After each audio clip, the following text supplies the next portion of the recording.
मित्रों, आज के मेरे इस प्रस्तुतिकरण का उद्देश्य ये है कि जो विद्यार्थी हिंदी माध्यम से समाजशास्त्र का मुख्य विषय चुनकर सिविल सर्विस परीक्षा में बैठते हैं, तो वो समाजशास्त्र के प्रश्नों के हल किस प्रकार से करें। तो मैं इस प्रस्तुतिकरण में कोशिश करूंगा कि ये छोटा ही प्रस्तुतिकरण हो और 2-3 बातों को लूंगा। एक तो उदाहरण के तौर पर मैंने 2020 की सिविल सर्विस परीक्षा का एक प्रश्न लिया है और ये मैं बताने की कोशिश करूंगा कि उसके उत्तर देने में किन-किन प्रमुख बिंदुओं के बारे में आपको लिखना है। तो मैं सीधे उस प्रश्न पर चलता हूं और 2020 के सिविल सर्विस परीक्षा मेंस में समाजशास्त्र में ये प्रश्न पूछा गया था कि क्या समाजशास्त्र एक मूल्य निरपेक्ष विज्ञान है? विवेचना कीजिए। Is sociology A value free science? Discuss. मैं ये कहना चाहता हूं कि इस प्रश्न के उत्तर देने में आपको 3 चीजों का उल्लेख करना पड़ेगा। एक तो आपको ये बताना पड़ेगा कि मूल्य निरपेक्ष विज्ञान की भूमिका क्या है। दूसरे, मूल्य निरपेक्ष विज्ञान से तात्पर्य क्या है और उसकी प्रणालियां और विधियां, मेथोडोलॉजीज एंड मेथड्स क्या हैं, विशेषकर समाजशास्त्र के संदर्भ में। और फिर थोड़ा सा उसका विवेचना चूंकि करने को कहा गया है और प्रश्न के रूप में ये वाक्य लिखा गया है कि क्या समाजशास्त्र एक मूल्य निरपेक्ष विज्ञान है, तो थोड़ा सा आप समालोचनात्मक दृष्टिकोण से भी कुछ लिख सकते हैं और अपना मत रख सकते हैं कि ऐसा है या नहीं। लेकिन ध्यान रखिए कि आपका मत समाजशास्त्रियों के मतों पर ही आधारित होना चाहिए। आप अपने मन से नहीं लिख रहे, आप वो लिख रहे हैं जो कि इस प्रश्न के उत्तर में विभिन्न प्रकार के समाजशास्त्रियों ने कहा हुआ है। तो मित्रों, हमें क्या लिखना होगा? हमें पहली बात हम यहाँ से शुरू कर सकते हैं भूमिका इसके या बैकग्राउंड में कि 18वीं शताब्दी में यूरोप में औद्योगिकीकरण का प्रारंभ होता है। औद्योगिकीकरण से पहले अलग किस्म का समाज था, कृषि आधारित और जिनको प्राइमरी एक्टिविटीज कहते हैं, एग्रीकल्चर, माइनिंग, फिशरीज और हाउस होल्ड इंडस्ट्री आप कह सकते हैं। लेकिन नगरीयकरण के साथ बड़ी बड़ी मशीनें, बड़े बड़े कारखाने और विज्ञान और प्रौद्योगिकी का विकास, इस समय में आधुनिक विज्ञान का जन्म हुआ। गणित, रसायन विज्ञान और भौतिक विज्ञान, जिसको अक्सर हम प्राकृतिक विज्ञान भी कहते हैं, इसमें प्रयोगों और सिद्धांतों ने नए शिखरों को प्राप्त किया और एक नई सभ्यता बनी जिसमें मशीन, कारखाने, नगर पर केंद्रितता थी। और विशेष बात यह है कि ये जो विज्ञान विकसित हुआ है इस समय में, उसका मानव चेतना पर बड़ा उग्र प्रभाव पड़ा। अंग्रेजी में इसको कहते हैं रैम्पेंट इन्फ्लुएंस। और एक ऐसा वातावरण बना कि जो दार्शनिक थे, विभिन्न क्षेत्रों में काम करने वाले, लिखने वाले, चिंतन करने वाले, उन्हें भी ऐसा लगने लगा कि मानव समाज, मानव मनोविज्ञान, मैनेजमेंट, प्रबंध, सभी क्षेत्रों में यदि हम विज्ञान के सिद्धांतों का प्रयोग करें, या और सटीक तौर पे अगर मैं कहूँ तो विज्ञान की प्रणालियों का प्रयोग करें, वैज्ञानिक विधियों का प्रयोग करें, तो हम मानव समाज या मानव मन या मानव व्यवहार के वैज्ञानिक सिद्धांतों, सूत्रों को बना सकते हैं, समझ सकते हैं और उनका प्रयोग करके एक बेहतर समाज की स्थापना कर सकते हैं। यहाँ एक समाजशास्त्र के बहुत प्रसिद्ध विद्वान हुए टीबी बोटोमोर, मुख्य रूप से वो मार्क्सवादी चिंतक थे। उन्होंने कहा कि ऐसे समय में एक ओर तो नगरीयकरण, औद्योगिकीकरण बढ़ रहा था, एक ओर तो आर्थिक विकास हो रहा था, और दूसरी ओर विशेषकर नगरों में गरीबी, असमानता, कुपोषण, रुग्णता और एक एलिनेशन या नॉर्मलेसनेस की समस्या भी खड़ी हो गई।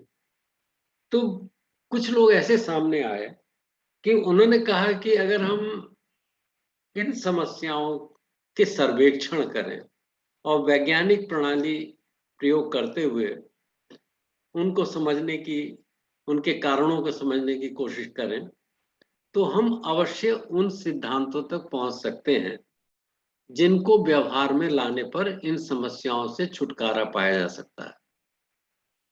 और निर्धनता के सर्वेक्षण शुरू हुए और ये इस विचार को बल मिला कि समाज और मानव व्यवहार के वैज्ञानिक अध्ययन की आवश्यकता है। नहीं, वैज्ञानिक अध्ययन का मतलब क्या है? वैज्ञानिक अध्ययन का मतलब है ज्ञान की मूल्य निरपेक्षता।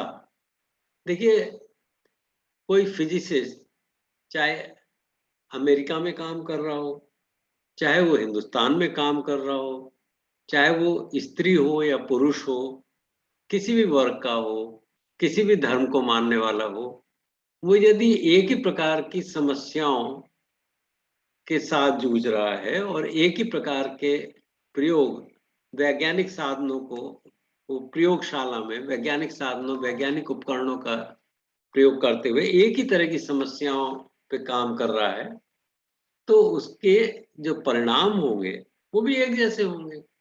तो यहाँ विज्ञान में कम से कम उन दिनों तो ऐसा ही माना जाता था कि विज्ञान में मानव के मूल्यों, यानी मानव का यहाँ मतलब है कि जो अनुसंधान करता है, जो शोध करता है, उसके मूल्यों, उसकी आइडियोलॉजीज और उसके धर्म और उसकी सामाजिक मान्यताएं, इनका उसके कार्य पर कोई प्रभाव नहीं पड़ता। तो ऐसा ही माना गया कि भाई हम एक नया विज्ञान पैदा करेंगे। ऑगस्ट कॉम्टे ने कहा, ऑगस्ट कॉम्टे की एक प्रसिद्ध पुस्तक थी positive philosophy of August Comte, ये उसमें पॉजिटिव फिलॉसफी में आप देख सकते हैं बहुत, अब तो लगभग 200 साल हो जाएंगे, 1840 के आसपास पॉजिटिव फिलॉसफी का पब्लिकेशन हुआ, जो आगे चल के सोशियोलॉजी शब्द में बदल गया। इससे पहले सेंट साइमन वगैरह ने भी इस प्रकार की चिंता की थी, लेकिन मुख्य रूप से समाजशास्त्र में ऑगस्ट कॉम्ट को ही समाजशास्त्र का जन्मदाता माना जाता है। उसने कहा कि हम एक ऐसा नया विज्ञान उत्पन्न करने जा रहे हैं जिसमें प्रणालियां, जिसके अनुसंधान प्रणालियां, जिसके प्रयोगों की प्रणालियां, जिसमें कार्य करने की प्रणालियां तो विज्ञान जैसी होंगी, किंतु उसका विषय, उसकी विषय वस्तु मानव समाज या मानव व्यवहार होगी। तो इस तरह से समाजशास्त्र का जन्म हुआ। समाज में मानव व्यवहार के वैज्ञानिक अध्ययन के लिए एक नया विषय सामने आया और इसको हम समाजशास्त्र कहते हैं। समाजशास्त्र आगे चलकर फिर एमिल डुर्कहाइम ने एक बात कही कि हम किस प्रकार से समाज और मानव व्यवहार को वैज्ञानिक रूप से पढ़ सकते हैं। हम जानते हैं कि मानव की अपनी चेतना है और मानव की अपनी रुचियां हैं, मानव का अपना चिंतन है, दर्शन है, धर्म है, मर्यादाएं हैं।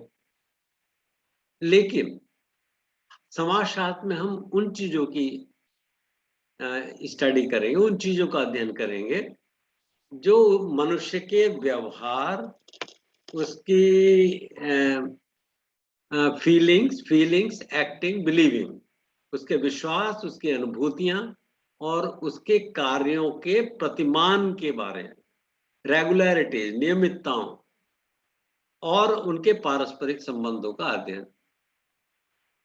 तो ये रेगुलरिटीज और विश्वासों के प्रतिमान क्या हुए? जैसे मैं कुछ उदाहरण दूं कि किसी देश की जन्म दर क्या है। मान लो मैं जर्मनी की बात करूं और ये कहूं कि जर्मनी में फर्टिलिटी लो है, बिलो रिप्लेसमेंट लेवल।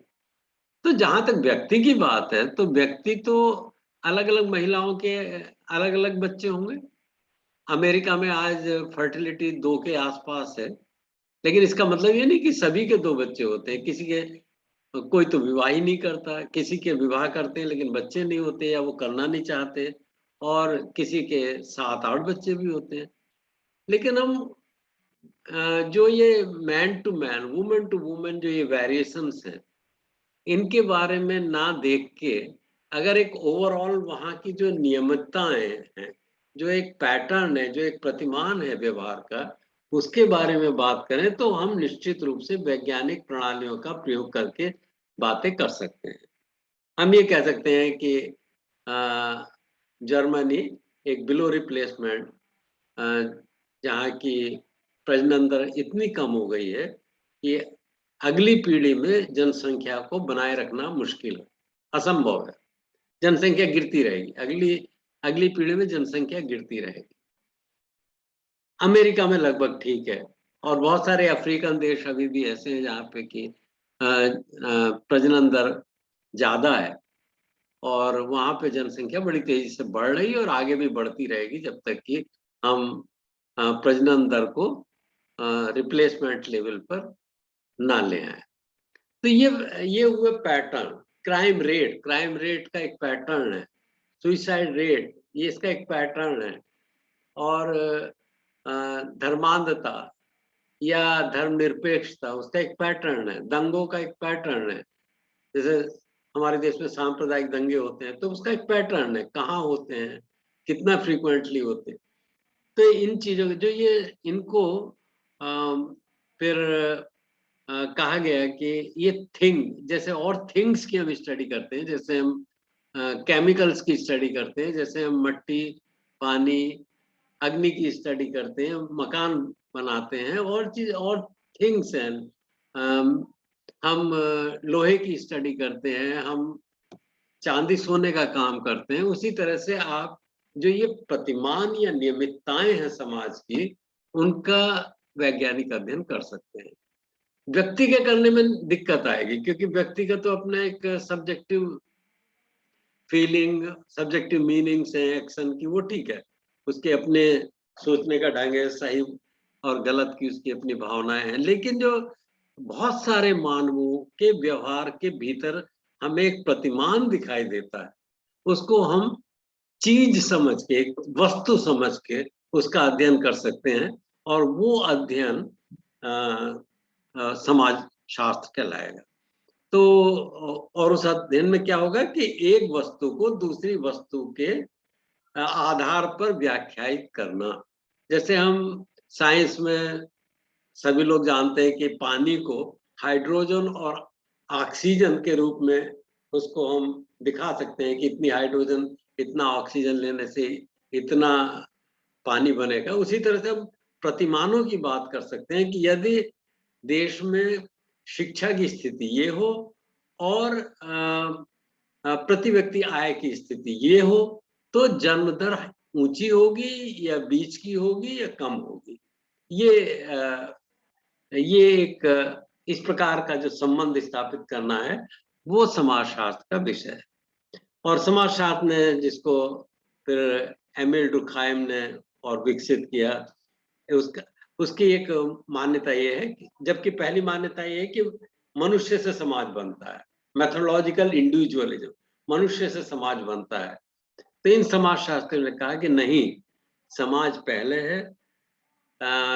स्ट्रक्चरलिज्म उन्होंने कहा, संरचनावादी, समाज पहले है, मनुष्य एक बायोलॉजिकल बीइंग के रूप में एक समाज में पैदा होता है और उसका फिर समाजीकरण होता है, और उस समाजीकरण की प्रक्रिया में मनुष्य समाज के मूल्यों और मर्यादाओं को अपना बना लेता है, और इस तरह से वो एक सामाजिक प्राणी बन जाता है। तो हम जन्म के समय एक बायोलॉजिकल हमारी स्थिति होती है, और उसके बाद हम सामाजिक प्राणी बनते हैं। अब इसकी ऐसे समाजशास्त्र की विधियां क्या होंगी? एक तो उसमें विधि में जो साइंस में होता है कि कार्य कारण की खोज, कॉजैलिटी, करणीय संबंध, किसकी वजह से क्या, क्या शिक्षा की वजह से जन्म दर या जन्म दर की वजह से शिक्षा, क्या जिन समाजों में करप्शन ज्यादा है, उन समाजों में सामाजिक गतिशीलता अधिक है, या जिन समाजों में सामाजिक गतिशीलता अधिक है उनमें करप्शन अधिक। तो इस प्रकार के दो या अधिक घटनाओं, संस्थाओं और सामाजिक गुणों में पारस्परिक संबंधों की स्थापना करना। कार्य कारण, क्या कारण है और क्या उसका परिणाम है, कॉजैलिटी, कारण परिणाम। जब कारण घटता है तो कुछ समय पश्चात वो इफेक्ट या प्रभाव को जन्म देता है, और इस तरह के संबंध को हम कॉजैलिटी या कॉज एंड इफेक्ट रिलेशनशिप कहते हैं। दूसरा गुण ये होगा उस समाजशास्त्र का जो मूल्य निरपेक्ष होगा और विज्ञान की पद्धति पर आधारित होगा, कि वो इंडक्टिव है, निगमनात्मक विधि के विरुद्ध आगमनात्मक पद्धति को स्थापित करना। जो विधि, ज्ञान प्राप्ति की जो विधि निगमनात्मक थी, जो कि धार्मिक माइथोलॉजी या दर्शनों के आधार पर थी, उसको हमने आगमनात्मक यानी कि इंडक्टिव या आंकड़ों के आधार पर या प्रत्यक्ष तथ्यों के आधार पर बनाना है, ऐसा विचार आया है। और उसके लिए सर्वेज करने, कैसे वो आंकड़े कहाँ से आएंगे, वो निरीक्षण कहाँ से होगा जिसके आधार पर हमको समाजशास्त्रीय संबंधों को स्थापित करना है, या तो वो सर्वेज होंगे। सर्वेज में हम कुछ मनुष्यों को चुनते हैं आंकड़े एकत्रित करने के लिए, और अपना एक अनुसूची लेके जाते हैं, प्रश्नावली लेके जाते हैं, उनसे प्रश्न पूछते हैं, भरते हैं, जो उत्तर प्राप्त होते हैं उनका सांख्यिकीय प्रणाली से अध्ययन करते हैं, और इस तरह से निष्कर्ष को प्राप्त करते हैं। इसमें कहीं मूल्य की बात नहीं। आशा ये की जाती है कि वो जो प्रणाली यूज की जा रही है वो कोई भी व्यक्ति उसको यूज करेगा, और इसीलिए सैम्पलिंग के यानी कि निर्देश के चुनाव के लिए और किस प्रकार की सांख्यिकीय प्रणालियों का अध्ययन किया जाए, किस तरह की सांख्यिकीय तकनीकी का प्रयोग किया जाए, और graph, charts, univariate analysis, multivariate analysis, ये सारी चीजें एक ये व्यक्ति के ऊपर, समाजशास्त्री के ऊपर नहीं छोड़ी गई, ये छोड़ा गया कि ये नियम है, समाजशास्त्र के नियम है। अगर आप समाजशास्त्री हैं तो आप उन नियमों का पालन करेंगे। आप सैम्पलिंग या निर्देश को एक वैज्ञानिक प्रकार से प्रोबेबिलिटी सैम्पलिंग, प्रायिकता के सिद्धांत के हिसाब से निर्देश चुनेंगे, और जो अनुसूची है या प्रश्नावली है उसको भी बनाने की एक विशेष पद्धति होगी, उसका प्रयोग करेंगे, और तभी आप कह सकते हैं कि आपके जो निष्कर्ष हैं वो समाजशास्त्रीय हैं या वैज्ञानिक हैं, या मूल्यों का, आपके अपने मूल्यों का कोई उस पर प्रभाव नहीं पड़ता। आप किसी भी वर्ग के हो, किसी भी क्षेत्र के हो, कोई भी भाषा बोलने वाले हो, आपके विचारों का आपके सिद्धांतों पर कोई प्रभाव नहीं है। या फिर वो आंकड़े अगर संभव हो, समाजशास्त्र में ये कम संभव है, लेकिन लेबोरेटरी एक्सपेरिमेंट, प्रयोगशाला में किए गए प्रयोग, वहां से भी आंकड़े जनित होते हैं। और फील्ड एक्सपेरिमेंट या क्षेत्र में प्रयोग। फील्ड एक्सपेरिमेंट, क्षेत्र में जाना, लोगों से के बीच रहना, वहां पे अगर कोई प्रयोग की संभावना हो, या कंपेरेटिव तुलनात्मक पद्धति के द्वारा हम जैसे तुलनात्मक पद्धति में ये कि हम ये देखना चाहते हैं कि क्या भारत में ये self help, women self help group से उनकी आर्थिक दशा में कोई सुधार हुआ है या नहीं हुआ।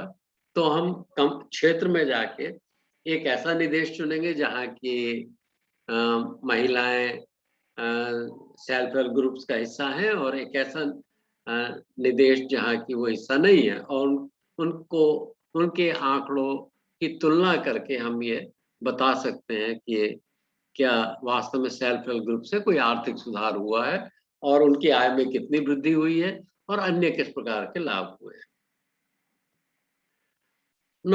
मित्रों, जहां तक, तो अभी मैंने दो बात बताई। एक तो ये मूल्य निरपेक्षता का विचार कहाँ से आया। ये 18वीं 19वीं शताब्दी में इसका जन्म हुआ, और समाजशास्त्र के बहुत जनसंख्या के क्षेत्र में माल्थस ने यही काम किया। उसने कहा मैं वैज्ञानिक सिद्धांत बता रहा हूँ। उसने जनसंख्या और खाने के बढ़ने के जो सिद्धांत बताया कि जनसंख्या हमेशा गुणात्मक सीरीज में, ज्योमेट्रिक सीरीज में बढ़ती है, और खाना अधिक से अधिक अरिथमेटिक सीरीज में बढ़ता है। ये वैज्ञानिक बात जो उन्होंने कहा, ये विज्ञान है जो मैंने समझ लिया है। कार्ल मार्क्स ने विज्ञान समझ लिया। कार्ल मार्क्स ने समझ लिया कि द्वंद्वात्मक भौतिकवाद एक वैज्ञानिक विचार है। हर एक समाज में द्वंद्व हैं, उन द्वंद्व के कुछ कारण हैं, और जब तक उन कारणों का निवारण नहीं हो जाता, तब तक हम एक सुखी, समृद्ध, समान समाज की स्थापना नहीं कर सकते। और उसने सोचा कि मुझे एक विज्ञान मिल गया। और जो मार्क्सवाद के प्रभाव में दूसरे चिंतक थे, वो भी कहने लगे कि हाँ, जो मार्क्सवाद है वो वैज्ञानिक है। और जैसे कि प्रिमिटिव सोसाइटी या प्रारंभिक समाज से एक खेती समाज पैदा हुआ, सामंतवादी समाज हुआ, फिर औद्योगिक और पूंजीवादी समाज हुआ, फिर समाजवादी समाज बनने वाला है जब मजदूर वर्ग की क्रांति हो जाएगी, और अंत में साम्यवाद। तो एक वैज्ञानिक सिद्धांत है, उनको लगा ये एक वैज्ञानिक सिद्धांत है। और उसकी कुछ प्रणालियां हैं, उसके कुछ आंकड़े हैं, आंकड़ों पर आधारित है, एम्पिरिकल है। अब अंत में आप कुछ ये बता सकते हैं, बताना चाहिए कि हर एक समाजशास्त्री इससे सहमत नहीं है। बहुत सारे समाजशास्त्री ऐसे हैं जो कि प्रत्यक्षवाद या तथ्यवाद या पॉजिटिविज्म को सही नहीं मानते, और उनके हिसाब से वैल्यू न्यूट्रल साइंस समाज के क्षेत्र में संभव नहीं है। कौन कौन लोग हैं? एक तो उत्तर प्रत्यक्षवाद। उत्तर प्रत्यक्षवाद में हम कार्ल पॉपर को रखते हैं, जिसने the logic of scientific discovery नाम की एक पुस्तक लिखी 1959 में। और उसने कहा कि विज्ञान किसी सिद्धांत को प्रतिपादित नहीं करता। विज्ञान उसको कहते हैं जो कि सिद्धांतों के संदर्भ में, उनके प्रकाश में कुछ परिकल्पनाएं, कुछ वैज्ञानिक परिकल्पनाएं दे सके। ऐसी वैज्ञानिक परिकल्पनाएं जो कि तथ्यों के आधार पर निरस्त की जा सके, फॉल्सिफिकेशन किया जा सके। बल्कि उसने यही कहा है कि परिकल्पना तो बहुत हो सकती है, क्योंकि परिकल्पना के स्रोत भी बहुत हो सकते हैं। पुस्तकें हो सकती हैं, आपकी कल्पना हो सकती है, धर्म हो सकता है, राजनीति हो सकती है, आइडियोलॉजी हो सकती है, जो कुछ भी हो सकता है, या वैज्ञानिकों के बीच का आपका वार्तालाप हो सकता है, रिसर्च की एक लंबी परंपरा हो सकती है। लेकिन उस परिकल्पना को हम वैज्ञानिक परिकल्पना कहेंगे जिसे तथ्यों के आधार पर निरस्त किया जा सकता। अगर कोई परिकल्पना ऐसी है कि जिसे तथ्यों के आधार पर निरस्त नहीं किया जा सकता, तो उसको हम वैज्ञानिक परिकल्पना नहीं कह सकते। और फिर तथ्य एकत्रित करते हैं, फिर उनका विश्लेषण करते हैं, फिर निरस्तीकरण करते हैं। अगर हम परिकल्पनाओं को निरस्त कर पाए आंकड़ों के आधार पे, तो हम कहते हैं जिन सिद्धांतों के आधार पर एक परिकल्पना बनी थी, उन सिद्धांतों में कुछ कमी है, उनमें कोई सुधार लाने की आवश्यकता है, या उनके विकल्प के रूप में नए सिद्धांतों की आवश्यकता है। अगर आपकी परिकल्पना निरस्त नहीं होती है, तो वो सिद्धांत बने रहते हैं। अब इसकी इस तथ्यवाद या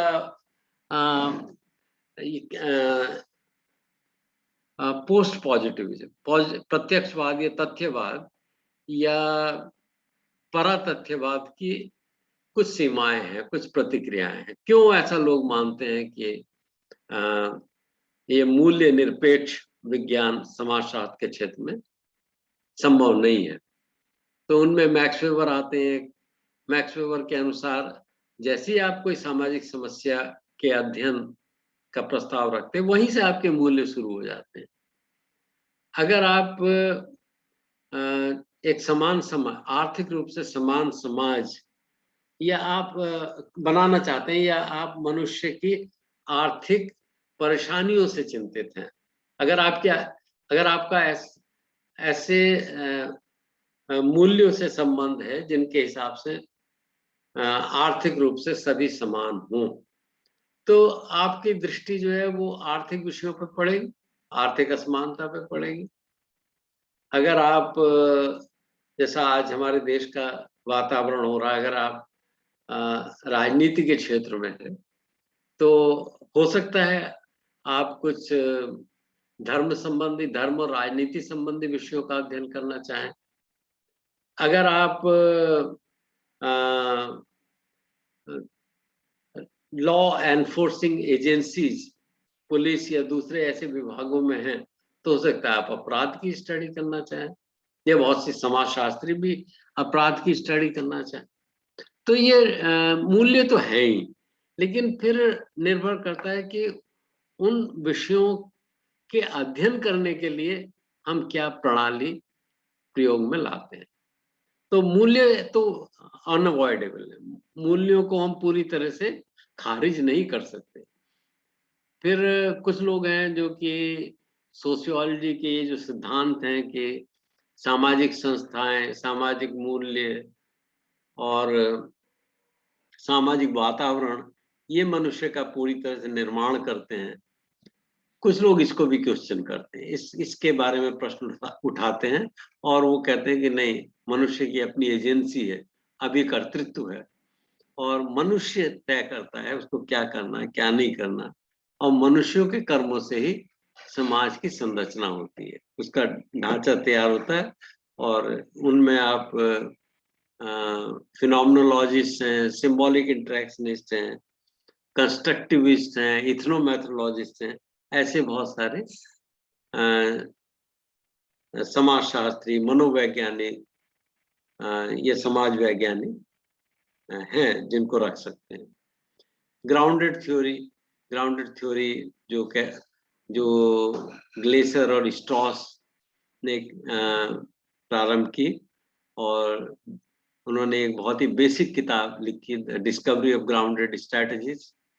ये कहती है कि हम आंकड़ों के आधार, तथ्यों के आधार पर सिद्धांत तैयार करेंगे, और हम सिद्धांतों के हिसाब से परिकल्पना बनाकर उनका निरस्तीकरण नहीं कर रहे। तो ये भी एक ऐसा विचार है जो कि आपके पॉजिटिविस्ट विचारधारा के विरुद्ध पड़ता है। और इसमें फिर ग्लेसर और स्ट्रॉस के हिसाब से सिद्धांतों का जन्म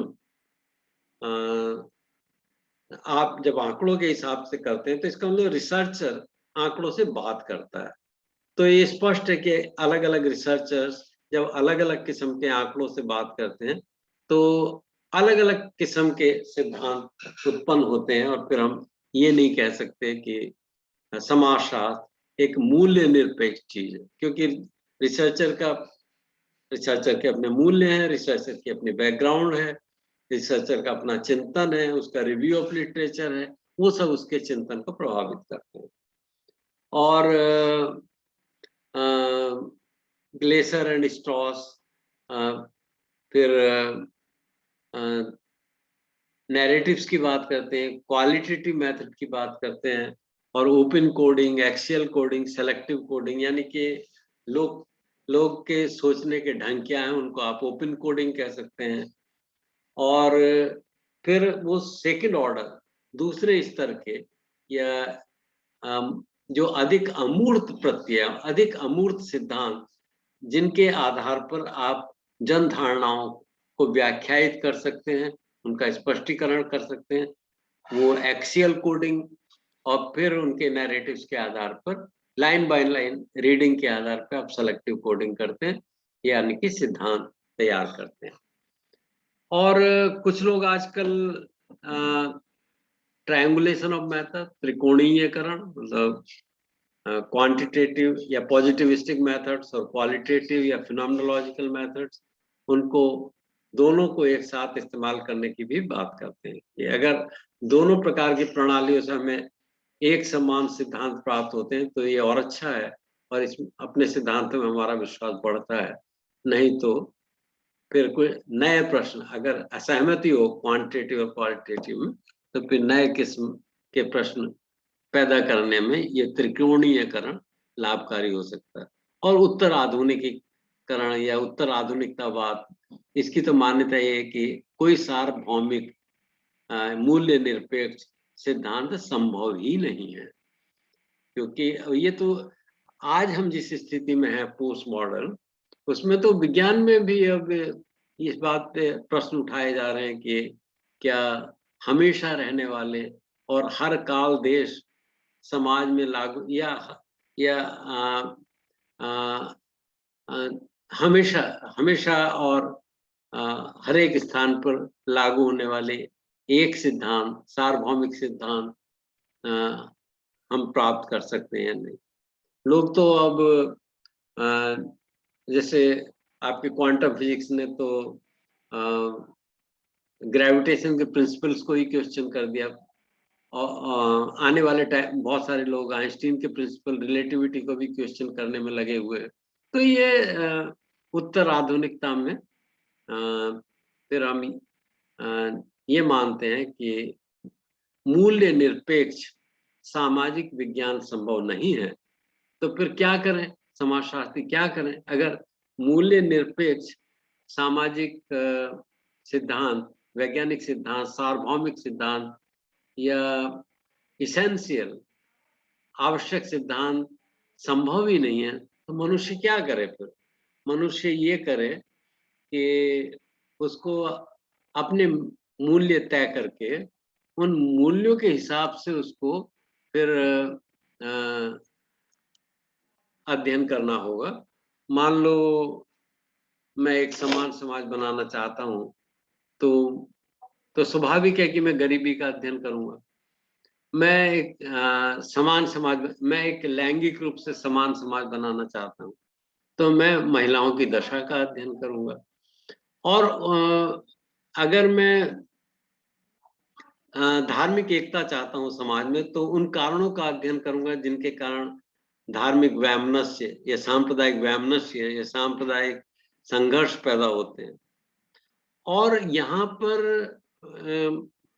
जो मेरे निष्कर्ष हैं, उनका आकलन इस आधार पर नहीं होगा कि वो वैज्ञानिक है या नहीं। वो आकलन इस आधार पर होगा कि समाज के जिस वर्ग, महिलाओं का वर्ग हो, चाहे वो गरीब लोगों का वर्ग हो, ग्रामीण क्षेत्रों का हो, चाहे वो वंचित समाज हो, या अति निर्धन हो, अति पिछड़े हो, या स्लम एरियाज में रहने वाले, झोपड़ी झुग्गी में रहने वाले लोगों, बस्ती में रहने वाले, या भिखारी हों, या जिनको नशे की आदत लगी, उनका हम अध्ययन करना चाहें, क्योंकि मैं उनके लिए कुछ करना चाहता हूँ। या जैसे मैड प्राइड है विदेशों में, कि जो लोग किसी प्रकार के मानसिक डिसऑर्डर का शिकार थे और ठीक हो गए हैं, उन्होंने एक आंदोलन चला रखा मैड प्राइड, कि और उसका मुख्य उद्देश्य है कि मेंटल डिसऑर्डर्स के विरुद्ध जो स्टिग्मा, डिस्क्रिमिनेशन, प्रेजुडिसेज हैं, उनको कैसे दूर किया जा सके और उनको कैसे मेन स्ट्रीम में लाया जा सके। तो इस प्रकार के अध्ययन की उपयोगिता इस बात से सुनिश्चित होती है कि जो हमारे उद्देश्य थे, जो हमारे मूल्य थे, उनको प्राप्त करने की दिशा में हम कितना सफल हुए हैं। तो मित्रों, मुझे मालूम है कि आपके पास इतना समय नहीं होगा कि ये सारी बातें आप अपनी परीक्षा में लिख सकें, लेकिन मैंने जहां तक हो सका सरल हिंदी में आपको वो बिंदु बताने की कोशिश की है कि अगर इस प्रकार का प्रश्न आता है तो आपके उत्तर में कौन-कौन से बिंदु शामिल होने चाहिए।